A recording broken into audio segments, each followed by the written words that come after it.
So welcome everybody to today's interview in CESI Talks. CESI Talks is a set of interviews we're having in the frame of our WEP project. WEP project aims at sensitizing both citizens but also workers for the upcoming European elections. That means also we want to speak about the benefits, but also about the flaws of the European Union in a very open and frank way. And with this, we have a set of interviews with, I say, movers and shakers within the European Union, but also at national level. I'm very pleased to welcome today Irène Tolleret from Pic Saint-Loup. I was told it's close to Montpellier, a wonderful area. Madame Tolleret is member of the European Parliament and member of the Renew Europe group, and she's member of the Committee of Regional Development, among others, and substitute member of in the Committee of Women's Rights and Gender Equality. Madame Tolleret, welcome. Thank you very much for having me today with you. Madame, Mrs. Tolleret, I just mentioned you're a substitute member on the Committee on Women's Rights and Gender Equality. I mean, there have been quite some initiatives also in this year. If I speak of the Women on Boards Directive, or if we speak on the Pay Transparency Directive, if we speak of gender equality in this year, what is the current status? The Gender Equality Index that is published by Heeger, the European Institute for Gender Equality, shows that at this pace, it will take more than 60 years to achieve gender equality in the EU. So it's not satisfactory. Furthermore, the COVID-19 pandemic has negatively affected the fragile gains that made during the last years.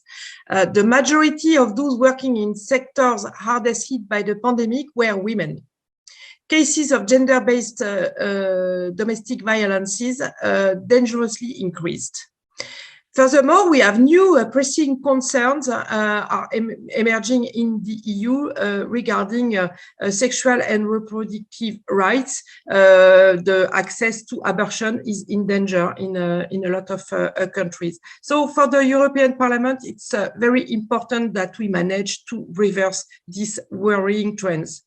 At the moment, we are working very hard on preventing and combating gender-based violences by negotiating the first ever European directive on the matter, and by completing the EU ratification process of the Council of Europe Convention on Preventing and Combating Violences Against Women, that is better known as the Istanbul Convention. We are also trying to reduce the gender pay gap by adopting legislation, as you mentioned, by aiming to ensure pay transparency, work-life balance, and improving women's representations in top jobs. But last and not least, the European Parliament is strongly committed in condemning the limitation in the access of sexual and reproductive health and rights, and enshrining the right of abortion in the Charter of Fundamental Rights. We still have a long way to go, but you can be assured that the European Parliament, the pro-European guys, are on the way to achieve and deliver on these subjects. 60 years, that sounds, to be honest, quite depressing, but you mentioned many initiatives have been taken at the EU level, some of which we also, as trade unions, very strongly welcome. You were also rapporteur on a very specific file on the report on gender mainstreaming in the European Parliament. Can you outline a little bit? It sounds a little bit like a concrete showcase of how gender equality within an institution, for instance, can be achieved. Can you give us some examples here? Yes, this is a very important file for me, because I'm a rapporteur, but also because I really believe that if we want to deliver on gender equality, we need to do it at the first level, that is where we produce the law, where we vote the budgets. And so we worked with my co-rapporteur on having a diagnostic on which were the way to improve and make concrete proposals. So, for instance, The main proposals are equality in terms of opportunity of access to Parliament, either from the point of view of a member being elected or of the administration, in particular by proposing introduction of quota in the new European electoral law. We have also proposed a reform of parliamentary working procedures in order to introduce real parity at all levels of work in plenary, in the committees, in the political group, etc. We have also propositions on better integration of the gender dimension in parliamentary activities, particularly by providing MEPs and staff with specific training on gender mainstreaming. The integration of a gender perspective in European legislation through gender impact assessment for each legislative and non-legislative measure is proposed through an effective implementation of gender-responsive budgeting and through the systematic collection and use of gender-disaggregated data when evaluating EU policies and programs. It's high time for the European Parliament to be a role model for all the other institutions. Madame Tolleret, you said role model, so it will be very interesting also for us to see the concrete impacts of this report. As I said, it's a very concrete showcase, and we hope, of course, that this will be a successful one. Maybe to come back also a couple of days ago, the European Parliament had an exchange and also adopted a report on the long-awaited horizontal anti-discrimination directive. At the same time, we have already, an anti-discrimination directive to work.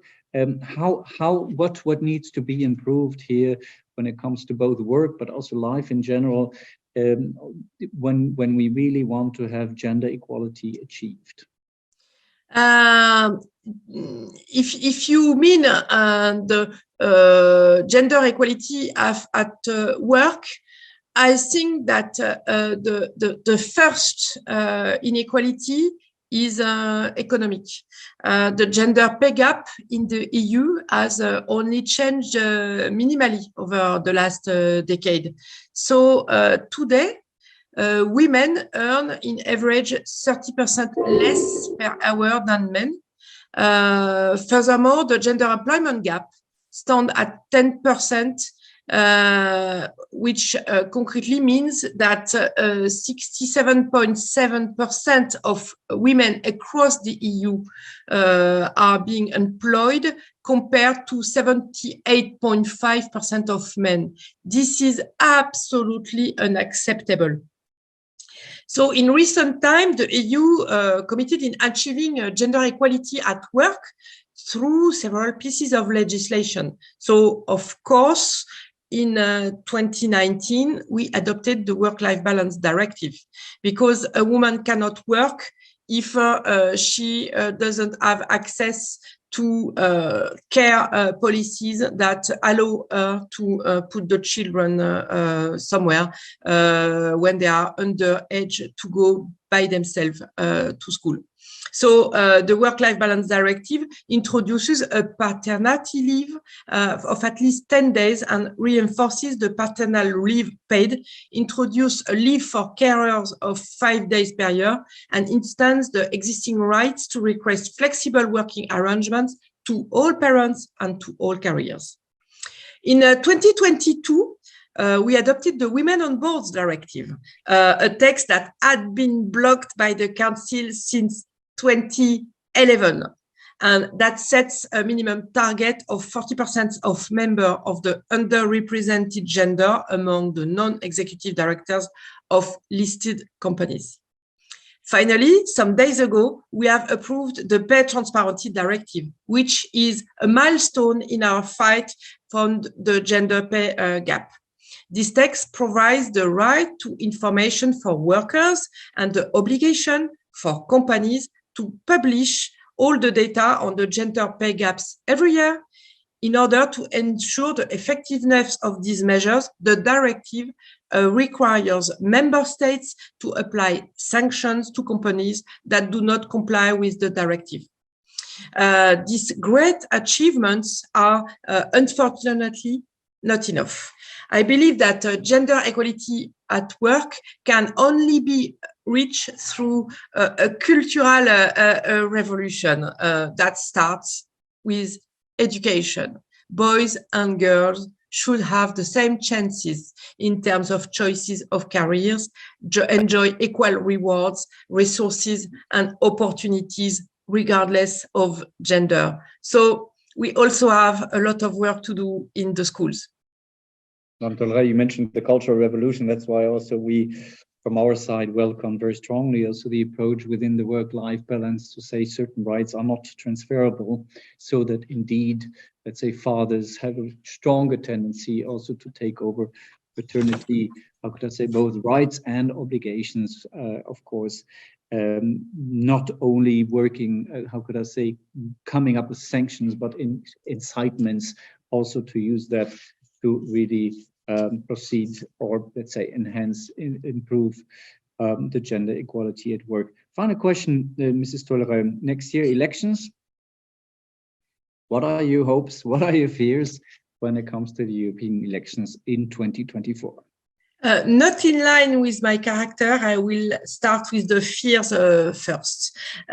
Usually I start with the good stuff because I think that people remember the first things that we talk, but as the situation is very worrisome, I will start with the fears first. All that we do in the European Union is done in a silence that is quite worrisome in some countries, and my country as an example. I believe that the biggest fear I have is the migration consequences on existing governments, in pro-European governments in member states. The consequences of the Ukraine war, at the same time as we have a lot of food stress linked with the climate change, could lead to an increase in migration. And the welcoming countries of these migrant waves are under attack of anti-European political parties. So I'm a bit afraid that during the elections, this subject will be put on the forefront. For instance, in France, where I come from, there is a total blackout from the media on what we are concretely doing in the European Parliament. And the citizens, the French citizens, they hear about Europe only when bad or stupid things happen, but never on the big text that we deliver. I have two concrete examples. Each year, Ursula von der Leyen makes a State of the Union speech. You never hear about it. If a media star has a TV road accident, then it will be a total coverage. It's unbelievable. This blackout, I think, is not acceptable. I defend the freedom of the press, but sometimes they can also get themselves into gear, because if they do not cover what is done at the European Parliament, in the European institutions, then they offer a route, a media route to all the anti-European parties. And so the good things is, why do I complain about against the non-media coverage? It's because we have delivered, and we have delivered on massive text. I was elected in 2019, as we discussed. A lot of social texts have been voted that had been blocked on gender equality, but we have also voted minimum wage. We are working at the moment on the idea of having a minimum income.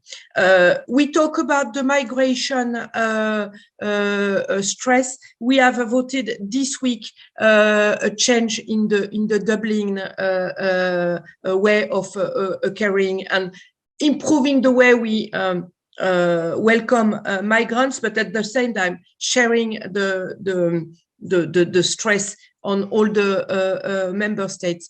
For even more, we have delivered on the climate with the Green Deal. We voted something that was expected for more than 70 years. That is the mechanism at the European borders on carbon, because social dumping is environmental dumping.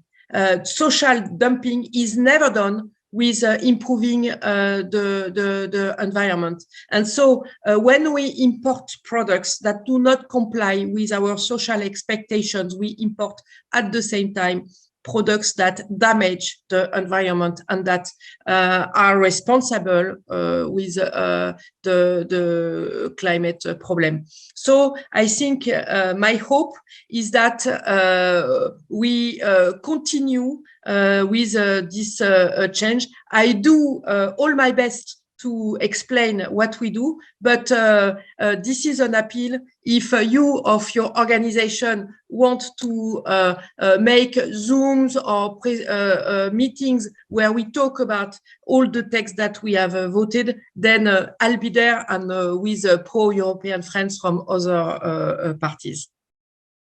Madame Tolleret, Mrs. Tolleret, thank you very much. All the best to you. And I promise you, we will come back to you the moment we are doing things. As mentioned earlier, we are launching a series also, À quoi ça sert, talks about the European Union, but also belonging to trade unions, belonging to European confederations. So we will contact you. All the best to you. Many, many thanks also for your commitment in the past years, and stay safe. And thank you very much, and thank you for your commitments, because the improvement of the status of social Europe is also linked to all the benevolent work that is done inside the syndicate. So all workers count in Europe. Thank you very much.